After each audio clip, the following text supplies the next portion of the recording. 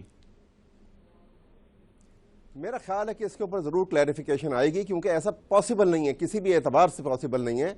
اب دیکھیں نا, ایک بات کے اوپر تو وہ کمیٹڈ ہیں کہ پاکستان کے آئین کے اندر رہتے ہوئے جو کام کرنا ہے انہوں نے کرنا ہے, اور اگر آئین کے اندر کرنا ہے تو آئین کے اندر تو کوئی ایسی پروویژن نہیں ہے. اور جوڈیشل کمیشن کے اوپر آپ کسی جج کو یہ امپوز کریں اس کے اوپر کہ جی وہ ساتھ ISI کا افسر آپ کے بیٹھے گا اور وہ آپ کے برابری کے ساتھ بات کرے گا, تو یہ بھی پاسبل نہیں ہے. اس لیے میرا خیال یہ ایک کنفیوژن ہے, اور یہ کلیریفیکیشن ان کی طرف سے ضرور آ جائے گی اس کے اوپر. اچھا ٹھیک ہے. علی احمد کرد صاحب, آپ کا کیا خیال ہے کہ یہ عمران خان صاحب سے غلطی ہو گئی ہے یا دیر از some method in the madness? Hamid میر صاحب دیکھیں, جتنے آپ کے ساتھ اس وقت ہمارے دوست بیٹھے ہیں یہ سارے بہت اچھے اوریٹر ہیں, بات کرتے ہیں. تقریر کرنے کا ایک اپنا انداز ہوتا ہے. وہ ساری کی ساری تقریر تو جو آڈینس بیٹھی ہوتی ہے, جو معزز ہوتا ہے, ان کے جذبات, ان کے فیلنگ کے لیے ہوتی ہے, اور اس کی وجہ سے یہ سارا اس میں لفاظی بھی ہوتی ہے, جذباتیت بھی ہوتی ہے, اور بڑی اچھی خاصی اوریٹری بھی ہوتی ہے جس کو شعلہ بیانی کہتے ہیں. مگر اس میں جو سپیکر ہوتا ہے اس کو پتا ہوتا ہے کہ میں نے ایک کون سی خاص 1 یا 2 خاص بات میں نے کہنی ہے. تو میں یہ سمجھتا ہوں کہ عمران خان صاحب اپنے وہ جوش خطابت میں اس میں وہ باتیں کہہ جاتے ہیں جو غالباً اپنے دوستوں یا اپنے جو اپنے کوٹیئرز ہیں ان سے مشورہ نہیں کرتے. تو میں کہتا ہوں کہ یہ بات انہوں نے بغیر اپنے کسی ایڈوائزر سے پوچھے بغیر کی ہے, اور اس کا کوئی اچھا امپیکٹ نہیں پڑا, اور نہ کوئی بھی سپریم کورٹ کا جج کسی بھی اسٹیبلشمنٹ کے یا آرمی کے آفیسر کے ساتھ بیٹھنا پسند کرے گا. اور اگر ایسے ہوگا تو اس کا مطلب پھر یہ بات ثابت ہو جائے گی کہ اس ملک میں سپریم کورٹ, اسٹیبلشمنٹ اور جنرل سارے ایک کی اس کے ہیں. تو یہ میرے خیال میں ناممکن ہے. جی جسٹس طارق محمود صاحب, آپ کا کیا خیال ہے؟ دیکھیں, میں نے کل جب انہوں نے تقریر فرمائی تو اس کے فوراً بعد مجھے کانٹیکٹ کیا گیا ٹیلی فون پر ہی, اور میں نے یہی بات کہی کہ یہ ان سے غلطی ہو گئی ہے اور اس کی وضاحت ضرور آئے گی. اور میں نے یہ ایک تو ملتان والی اور ٹیکنوکریٹ کی مثال بھی دی, پھر میں نے ان کا کینیڈین کزن ہے ان کا بھی حوالہ دیا کہ انہوں نے بھی کہہ دیا تھا جی پہلے جو ہے نا اس کینیڈین کزن کون ہے؟ وہ آج کل کینیڈا میں واپس چلے گئے نا, ان کے فرسٹ کزن جو ہیں قادری صاحب. اچھا طاہر القادری صاحب. اچھا, تو وہ چونکہ انہوں نے بھی ان کا بھی یہی تھا نا کہ پہلے ہم جو ہے نا اکاؤنٹیبلٹی کریں گے, پھر اصلاحات کریں گے, پھر الیکشن ہوگا. اور جیسے کہ یہ کام مشرف صاحب نے بھی نعرہ لگایا تھا, اس سے پہلے ضیاء الحق صاحب بھی یہ کام کرتے رہے. تو میں نے تو یہ کہا, لیکن یہ کرد صاحب کی بات بڑی ریلیونٹ ہے کہ دیکھیں جب آپ اتنے پائے کے اس وقت انڈسپیوٹڈلی ایک لیڈر تو ہیں, ٹھیک ہے نا جی, تو لوگوں نے ان کو ووٹ بھی دیے ہیں, تو میرا خیال ہے کہ اور دوسری بات ہے انہوں نے پہلے سے اعلان کیا تھا کہ آج وہ ایک خاص اعلان کرنے جا رہے ہیں, یہ انہوں نے پہلے کہا تھا. تو خاص اعلان تو ساری تقریر میں یہی تھا. لیکن میرا خیال ہے چلیں اویس صاحب سے سچی بات ہے, یہ انہوں نے بات کی تو مجھے تو بڑا حوصلہ ہو گیا. تو یہ اچھا ہو گیا کہ یہ تاکہ یہ ایشو اب آگے نہیں جانا چاہیے. اور جو اویس صاحب ہیں وہ تحریک انصاف کے ممبر بھی ہیں, تو وہ یہ میرا خیال ایک پہلی آواز آئی ہے, اور ان کو بات یہ عمران خان صاحب کو سن لینی چاہیے. اگر انسان سے غلطی ہو جاتی ہے کوئی حرج نہیں اس غلطی کو ماننے, تو یہ بہتر بات ہے. ادروائز جو بات بڑی سیدھی سی ہے, یہ بڑی ڈینجرس بات ہوگی اس قسم کا مطالبہ بھی کرنا, کیونکہ دیکھیں لوگوں نے سٹرگل کی ان کو پیچھے کرنے کے لیے. اور ایک کیانی صاحب کو تھوڑا سا آپ یا زیادہ آپ ان کو کریڈٹ دے سکتے ہیں کہ آپ کو پتا ہے 2008 کے الیکشن میں کیانی صاحب نے اس بات کی کوشش کی کہ یہ جو ایجنسیوں کے نام آتے تھے کہ ان کو تھوڑا سا پیچھے کر دے, اور اس وقت کچھ ہوا بھی. تو یہ جو ہے وہ اب پیچھے گئے, تو اگر آپ خود ان کو بیچ میں لے کر آ رہے ہیں. اور تیسری بات ہے ان کا کوئی رول نہیں بنتا. مثال کے طور پر دیکھیں نا, اگر الزام یہ ہے کہ بازار سے کاغذ خریدا گیا, یا مثال کے اردو بازار سے پرنٹنگ پریس سے بیلٹ پیپر چھپائے گئے, یا مثال کے طور پر انک کا جھگڑا ہے, بنیادی باتیں تو یہ باتیں ہیں نا, یا ریٹرننگ آفیسر کی اپوائنٹمنٹ آخری وقت میں ان کو چینج کیا گیا, یہ ساری باتیں. تو بات یہ ہے کہ یہ جو اس میں ایم آئی کا تو دیکھیں, ڈومین بھی تو دیکھیں نا, ایم آئی تو جو ان کی اپنی سروسز ہے ان کے اندر کام کرتی ہے, اور I S I of course external بھی اور انٹرنل بھی وہ معاملات جو ملک کی سلامتی کے حوالے سے ہو. تو گزارش یہ ہے کہ یہ یا تو وہ ایکسپرٹ ہی ہوں, اگر تو یہ بات تو ہو سکتی تھی کہ اگر وہاں پر ایک ایسا آدمی بٹھا دے جو ان معاملات معاملات سے بھی مطلب اس کی گہری نظر ہو اور ان بات کو سمجھتا ہو تو تب تو بات سمجھ میں آتی تھی. لیکن یہ ایجنسیوں کا ایک اور بات بھی ہو سکتی ہے, مثال کے طور پر چونکہ ایک دفعہ انہوں نے بریگیڈیئر کا ذکر بھی کیا تھا, اگر ایسی ان کے پاس کوئی ایویڈنس ہے یا ایجنسیوں کے پاس ہے تو یہ اگر کل کو کمیشن بن جاتا ہے وہاں پر جا کے درخواست دیں جناب یہ ایویڈنس ہے, ان کو بلایا جائے. یہ علیحدہ بات ہے کہ جب وہ وٹنس باکس میں آئیں گے اور ایسی کوئی شہادت ہوئی تو ان سے پوچھا جائے گا کہ بات یہ کیا یہ آپ کے ڈومین میں تھا, ون, اور دوسری بات ہے جو شہادت پیش کر رہے تھے کہ لیگلی آپ نے اسرٹ کی تھی, تو یہ بڑا ایک کھچڑی پک جائے گی اور بڑا خطرناک کام ہو جائے گا. اچھا آسمان جہانگیر صاحب, جو 30 نومبر کی بات ہے کہ 30 نومبر کو عمران خان صاحب کہہ رہے ہیں کہ اس مرتبہ صرف دھرنا نہیں ہوگا اور حکومت کو نقصان پہنچ رہا ہے, اور انہوں نے 3 دفعہ ریپیٹ کیا ہم حکومت کو نہیں چلنے دیں گے, کیا ہو سکتا ہے؟ دیکھیں ہونے کو بہت کچھ ہو سکتا ہے. میرا اپنا یہ تجزیہ ہے کہ یہ دھمکی ہے. یہ دھمکی ہے, میں یہ سمجھتی ہوں, کیونکہ مجھے نہیں لگتا کہ اس وقت ان کے پیچھے وہ طاقتیں ہیں جو کہ خود بذات خود چاہیں کہ عمران خان صاحب جو ہیں وہ کوئی اقتدار میں آئیں, کیونکہ ایک کریڈیبلٹی لاس تو ہوئی ہے انہیں, خاص طور پہ اس طبقے میں جو کہ اس ملک کی سیاست کو سمجھتا ہے اور اس ملک کی سیاست کی نزاکت کو سمجھتا ہے. مگر اگر ان کے پیچھے اور بھی لوگ ہیں جو کہ اس ملک کو نقصان پہنچانا چاہتے ہیں اور یہاں پہ لاشوں کی سیاست کرنا چاہتے ہیں, پھر تو ظاہر ہے کچھ ہو سکتا ہے, اور گورنمنٹ کے لیے بڑی مشکل ہوگی اگر اس قسم کے دعوے بولے جائیں گے جیسے پچھلی دفعہ ہوئی تھی. اگر وہ ایکشن لیں تب مشکل, نہ لیں تب مشکل. تو اس میرا خیال ہے پوزیشن میں گورنمنٹ کو جب یہ پہنچائیں گے تو لوگ جو ہیں وہ اس دفعہ ان کے ساتھ نہیں کھڑے ہوں گے. وہ پہلے ہی ذرا تھوڑے سے لوگوں کو ریفلیکٹ کیا ہے, لوگوں نے سوچنا شروع کیا ہے, اور بہت سارے لوگ جو پہلے نہیں بولتے تھے ان کی کلیئرٹی آ رہی ہے. لیکن کل رحیم یار خان کے جلسے میں تو بڑی تعداد میں لوگ آئے ہیں. دیکھیں ملکہ نور جہان کے بھی جلسے میں بڑی تعداد پہ لوگ آئیں گے. تعداد میں لوگ آنے کا یہ مطلب نہیں ہے کہ آپ الیکشن بھی جیتیں گے یا سارے آپ کے ساتھ چل کے دھرنے پہ آ جائیں گے یا یہاں پہ 30 نومبر کو پہنچ جائیں گے. ٹھیک ہے, وہ تو بڑی کمٹمنٹ والے لوگ آتے ہیں. اچھا جی احمد اویس صاحب, آپ کا کیا خیال ہے کہ 30 نومبر کی جو کال ہے اس کال کا مقصد دھرنا ہے یا یلغار؟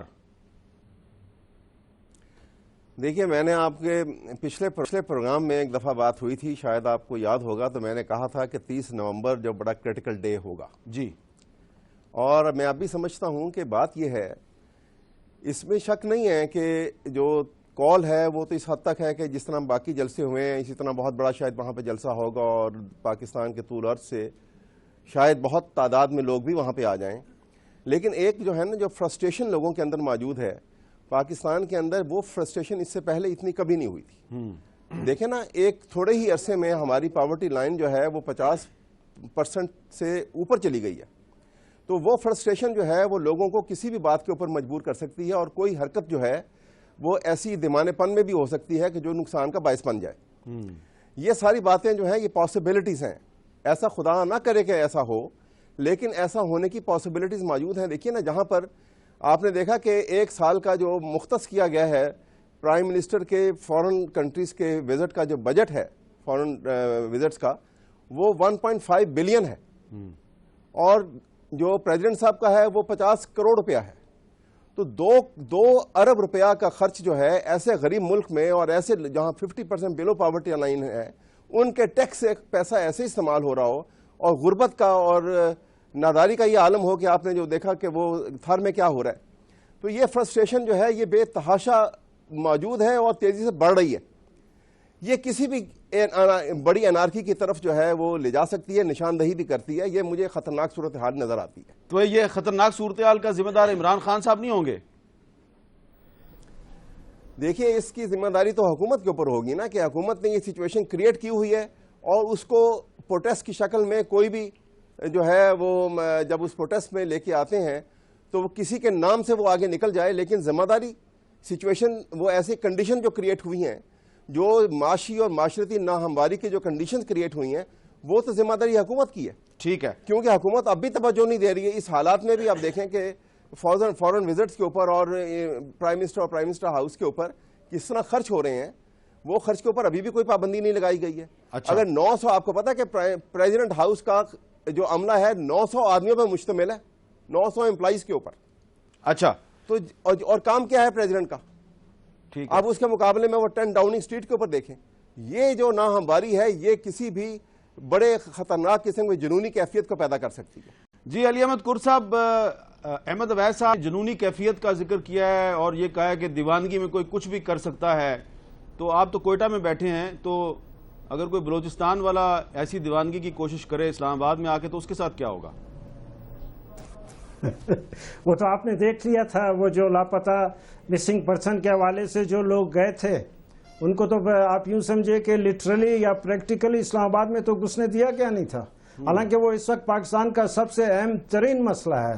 اس نے سارے بلوچستان اور سارے پاکستان کی سیاست کو جو ہے سٹیک لگایا ہوا ہے، اور اتنا ٹچی مسئلہ ہے کہ جس کو آپ سے زیادہ میرا خیال کوئی نہیں جانتا. آپ نے بہت زیادہ اس کے اوپر کہا، بولا اور لکھا. بات جنونیت کی نہیں ہے. جنونیت ہے اگر کچھ ہے تو وہ عوام میں ہوتی ہے، اور واقعی اس وقت جنونیت کی ایک غریب آدمی ہے. اور اس ملک میں جس طرح کی مہنگائی ہے اور جیسے بے روزگاری ہے، آپ اندازہ لگائیں کہ کچھ اگر 10 یا 20 جاب کی نوکریوں کے لیے ہزاروں کی تعداد میں پڑھے لکھے لوگ آ کے اپنی درخواستیں دیتے ہیں. اور اس ملک میں لا اینڈ آرڈر جو سچویشن ہے، اس ملک میں غریب 2 وقت کی روٹی کھانے کے لیے جو ہے اس کو دن رات وہ ساری محنت کرنی پڑتی ہے، مگر اس کو کچھ نہیں ملتا. تو اس صورت میں عوام میں تو ایک جنون ہے، اور اس جنون کا ایک نتیجہ نکل بھی سکتا ہے. مگر لیڈر کو اگر یہ بات کہی جائے کہ لیڈر میں جنونیت آ گئی ہے تو میں سمجھتا ہوں کہ یہ بات غلط ہے.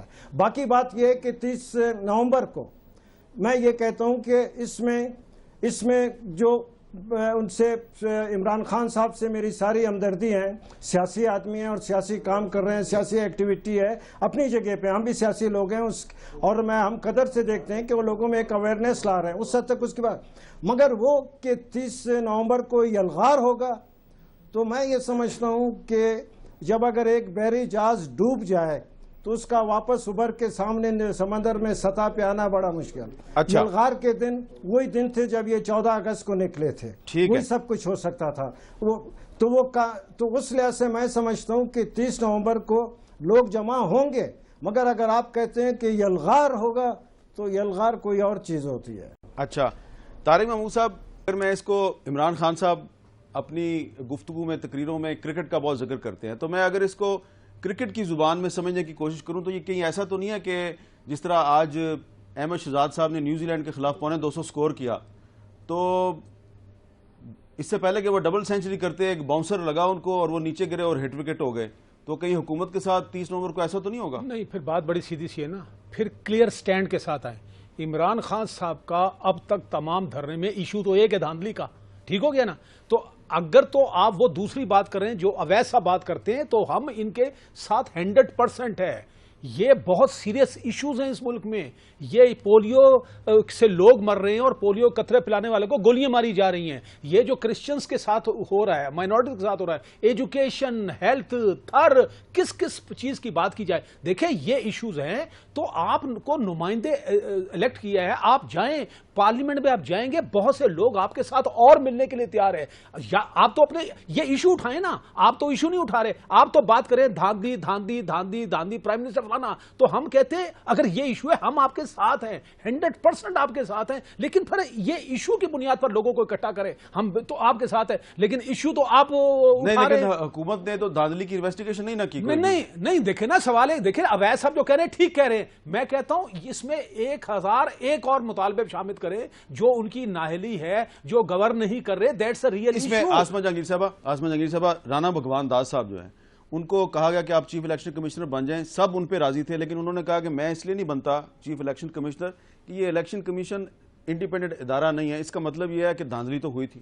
نہیں، اب اس وجہ سے بھی کوئی شریف آدمی ان حالات میں جب جلسوں میں بیٹھ کے یہ ہو گئے تو یہ کو بننے کے لیے تیار بھی نہیں ہوگا. پہلی بات تو یہ کہ اس مسلمان ملک میں آپ کو ایک ہندو ملا صرف جس کے اوپر سارے راضی تھے. وہ اچھی بات ہے نا. اور اس نے ہاتھ باندھ لیا. اس نے کہا بھائی میری عزت قائم رہنے دو، میں نہیں بنتا. مگر میں ایک بات کرنا چاہتی ہوں کہ کیا فرسٹریشن جو ہے وہ سارے ملک میں ہے سوائے کے پی کے میں؟ اگر یہاں پہ ہے فرسٹریشن تو کے پی کے میں بھی تو آفٹر آل لوگ مر رہے ہیں. فرسٹریشن ہے، آئی ڈی پیز ہیں وہاں پہ، یہ ہو رہے ہیں، بہت سارے حملے ہو رہے ہیں. تو وہاں کے لوگ کیوں نہیں کھڑے ہو جاتے؟ مجھے آپ بتائیں کہ یہاں فرسٹریشن پہ یہ تو فیڈرل گورنمنٹ کی پالیسیوں کے خلاف ہے نا سر، وہاں پہ اکنامک پالیسیز جو ہیں وہ تو فیڈرل گورنمنٹ بناتی ہے. نہیں، بہت ساری پالیسیز جو بنا رہی ہے پروونشل گورنمنٹ بھی، وہ بھی تو فرسٹریشن، لوگ جب فرسٹریٹ ہوتے ہیں تو وہ یہ تو نہیں دیکھتے کہ کون سی گورنمنٹ بنا رہی ہے. مثلا اگر آج بجلی سے فرسٹریٹ ہیں تو وہ یہ تو نہیں دیکھیں گے کہ جی وہ تب سے پالیسی نہیں بنی تھی، جو آج بیٹھی ہوئی گورنمنٹ ہے اس کے خلاف ہوں گے. تو مجھے یہ سمجھ نہیں آتی کہ وہاں لوگوں کو فرسٹریشن نہیں ہے، یہاں لوگوں کو فرسٹریشن ہے. دوسری بات میں یہ آپ سے کہنا چاہتی ہوں کہ یہ جو آپ باؤنسر کی بات کرتے ہیں نا، سیاست میں کوئی پتہ نہیں کس کے لیے باؤنسر ہو. آپ کو اتنے آگے جب جائیں گے تو باؤنسر کا کوئی پتہ نہیں ہوتا. اس لیے یہ جو سیاست ہے جس کو میں لاشوں کی سیاست کہتی ہوں، خدارہ یہ نہ کھیلی جائے. اس سے یہاں پہ خون خرابہ بھی ہو سکتا ہے اور ملک کو بہت نقصان ہو سکتا ہے. ٹھیک ہے. باقی آپ الیکشن کمیشن کی بات کریں، میری تو یہ بات ہے کہ یا تو کوئی نہایت ہی بیچارہ اے پولیٹیکل معصوم بندہ ہوگا جو کہ الیکشن کمشنر بنا گا اور اپنی بے عزتی کرائے گا، اور یا بہت ہی اپرچونسٹ بندہ ہوگا جو کہ الیکشن کمشنر بنے گا، کیونکہ یہاں پہ کوئی کنسنسس نہیں ہوگا اور ہر جو بندہ آنا چاہ رہا ہے اس کو کنٹروورشل بنا دیا گیا ہے. اچھا، اس پر میں تفصیل سے بات کرنا چاہتا ہوں الیکشن کمیشن پہ، لیکن احمد اویس صاحب پہلے آپ اس سوال کا ذرا جواب دے دیں کہ یہ جو باؤنسر کی بات ہو رہی ہے، میں نے طارق محمود صاحب سے پوچھا کہ کہیں یہ تو نہیں ہوگا کہ احمد شہزاد صاحب 250 سکور کر کے بیٹھے ہوئے تھے، بجائے کہ ڈبل سینچری کرتے ایک باؤنسر پہ وہ نیچے گر پڑے، ہٹ وکٹ ہو گئے. تو فرض کریں کہ یہ جو جس گیند پہ وہ ہٹ وکٹ ہوئے، یہ گیند اگر نو بال ہوتی تو پھر تو وہ آؤٹ نہیں ہوتے، لیکن زخمی تو ہو گئے. تو یہ عمران خان صاحب بھی نو بال کے ذریعے حکومت کو باؤنسر مار کے زخمی تو نہیں کرنا چاہ رہے؟ دیکھیے، میں آپ کو پہلے ہی کہہ رہا ہوں کہ یہ بہت ساری پاسبلٹیز جو ہیں وہ محسوس ہوتی ہیں، اور یہ باؤنسر والی بات بھی جو آپ کر رہے ہیں اس کو رول آؤٹ تو نہیں کیا جا سکتا نا. کیونکہ جب سوسائٹی جو ہے جہاں پہ یہ ہم ایک ایسی سوسائٹی میں رہ رہے ہیں جہاں پہ قانون کی گرفت کمزور پڑ چکی ہے، اور ایسی سوسائٹی جو ہے وہ کہتے ہیں کہ جب قانون کی گرفت کمزور پڑ جائے تو then society becomes free for all, اور بڑی ڈینجرس ہوتی ہے. تو یہ ایک فیکچوئل ریئلٹی ہے جو ہم سب محسوس کرتے ہیں اور فکر مند بھی ہیں.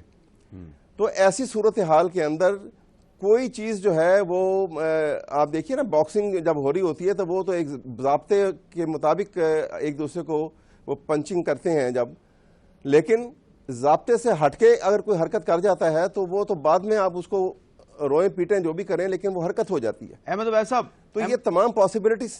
احمد اویس صاحب، اگر نواز شریف صاحب جرمنی سے پاکستان واپس آ کے عمران خان صاحب کو فون کریں اور دوبارہ ان کے پاس بنی گالہ جا کے ان کے ساتھ ملاقات کریں اور کوئی بات چیت کے ذریعے مسئلے کا حل نکالنے کی کوشش کریں، تو کیا عمران خان صاحب راضی ہوں گے؟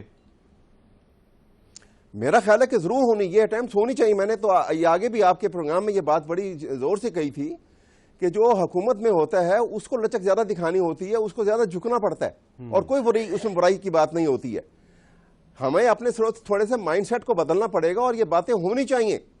کوئی فرق نہیں پڑے گا، قد اونچا ہوتا ہے اگر ایسی حرکت کوئی بھی کرے گا ایسا کام جو کرے گا. اور یہ ایسے سٹیپس جو ہیں وہ لیے جائیں تاکہ کسی سٹیج کے اوپر یہ محسوس نہ ہو کہ ہاں ہم ایسا سٹیپ لیتے تو شاید فلاں خطرے سے ہم بچ جاتے. تو کوئی حرج نہیں ہے، کسی سٹیج کے اوپر بھی یہ کام جو ہیں ہونے چاہیے، اور دلیری کے ساتھ بلکہ کریجسلی ایسے سٹیپ لینے چاہیے. آسمان جہانگیر صاحب، کیا نواز شریف صاحب ایسے سٹیپ لے سکتے ہیں؟ نہیں، لے لیں، بے شک لے لیں. میرا نہیں خیال کہ اس میں کوئی حرج ہے. احمد اویس صاحب صحیح کہہ رہے ہیں، اور میں یہ بھی کہوں گی کہ جس قسم کی زبان استعمال کی ہے عمران خان صاحب نے ان کے لیے، صرف ایک چیز میں سمجھتی ہوں نواز شریف نے بڑی اچھی کی ہے کہ انہوں نے کبھی ریٹیلیٹ اس زبان سے نہیں کیا. تو وہ پاسبلٹی ہے کہ وہ جا سکتے ہیں، مگر میں اس کا حل نہیں سمجھتی ہوں. جائیں، ایک دفعہ نہیں 20 دفعہ جائیں، مگر میں نہیں سمجھتی کہ یہ حل ہے، کیونکہ وہ ایک اور مائنڈ سے بیٹھے ہوئے ہیں. وہ ایک بضد ہیں پرائم منسٹر بننے کے لیے. بھائی، یہ ملک آپ کے ٹھیکے کے لیے تو نہیں ہے کہ آپ کہیں مجھے ٹھیکہ دے دو، وہ کہیں مجھے ٹھیکہ دے دو. آئیں، الیکشن لڑیں، اگر آپ آتے ہیں ضرور آئیں. ٹھیک ہے. علی احمد کرد صاحب، اس مسئلے کا حل کیا ہے؟ دیکھیں حامد میر صاحب، سیاست میں یہ سمجھتا ہوں ایک بہت ہی سنجیدہ عمل ہے، بلکہ پاکستان میں ایمانداری سے کہتا ہوں اس کو عبادت کا درجہ ہونا چاہیے. میں پھر کہتا ہوں عمران خان صاحب کی میں احترام کرتا ہوں، قدر کرتا ہوں، اور وہ جہاں تک لوگوں کو اویئرنیس دینا ہے اس کے لیے حد تک ٹھیک ہے، مگر اس سنجیدہ کام میں